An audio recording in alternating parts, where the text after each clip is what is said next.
उत्तर प्रदेश में solar energy power plant से जुड़े भ्रष्टाचार के मामले में निलंबित आईएएस अभिषेक प्रकाश की परेशानियां बढ़ती नजर आ रही हैं। भ्रष्टाचार अधिनियम की विशेष अदालत ने पुलिस को निर्देश दिया है कि वो इस मामले में इन्वेस्ट यूपी के उस वरिष्ठ अधिकारी का नाम स्पष्ट करे जिसने कमीशन खोरी में भूमिका निभाई थी। गोमतीनगर थाने में दर्ज इस मामले में पुलिस को सब स्पष्ट रूप से बताना होगा कि निकांत जैन के जरिए कमीशन मांगने वाले इन्वेस्ट यूपी के अफसर कौन थे।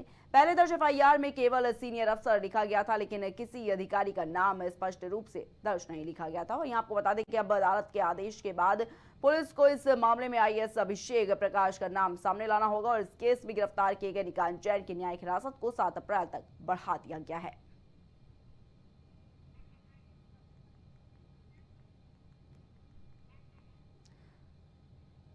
तो आपको बता दें कि आईएएस अभिषेक प्रकाश की मुश्किलें जो हैं वो बढ़ती हुई नजर आ रही हैं और जिस तरीके से निकांत जैन को पुलिस ने गिरफ्तार कर लिया था, उसके बाद पुलिस ने उसे हिरासत में लिया। हालांकि आपको बता दें कि जमानत याचिका भी डाली थी जिससे कोर्ट ने अब खारिज कर दिया है। तो लगातार अभिषेक प्रकाश की मुश्किलें बढ़ती नजर आ रही है और पुलिस प्रशासन भी इस पर पूरी अपनी नजर बनाए हुआ है।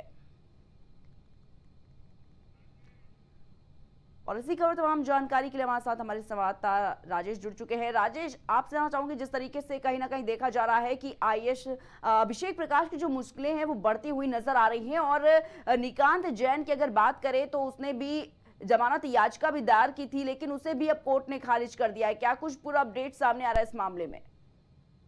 बिल्कुल प्रिया, देखा जाए तो जो अभिषेक प्रकाश जो सीनियर जिलाधिकारी थे राजधानी लखनऊ के, और सबसे बड़ी बात यह है कि जो इन्वेस्टर समिट हुई थी G20 उसके भी सचिव थे और जिस तरीके से भ्रष्टाचार में लिप्त पाए गए हैं तो उनके ऊपर रिश्वतखोरी का बहुत बड़ा केस दर्ज हुआ है। और सबसे बड़ी बात है कि एसटीएफ उनकी तलाशी भी कर रही है, खोजबीन कर रही है, लेकिन अभी तक गिरफ्तारी उनकी नहीं हो पाई है। अभी भी अभिषेक प्रकाश अंडरग्राउंड है, लेकिन सबसे बड़ी बात है कि उनके ऊपर शिकंजा योगी सरकार का कसा रहा। वहीं जो उनके करीबी थे जिन्होंने बीज बिचौलिए का काम किया था, निकांत जैन जी, जो उनका सारा 2 नंबर का काम देखते थे, जो सारा रिश्वतखोरी के काम, बीज बिचौलिए का काम करते थे निकांत जैन, उनको एसटीएफ ने गिरफ्तार किया था, जिसके बाद पुलिस ने उनको गिरफ्तार करके जेल भेज दिया था। तो एक बार उनके जमानत के लिए जमानत याचिका हाई कोर्ट में डाली गई थी, जिसके बाद हाई कोर्ट ने उसको रद्द कर दिया, खारिज कर दिया है। जी प्रिया। जी ठीक है राजेश, बहुत बहुत शुक्रिया आपका हमारे साथ जुड़ने के लिए और तमाम जानकारी साझा करने के लिए।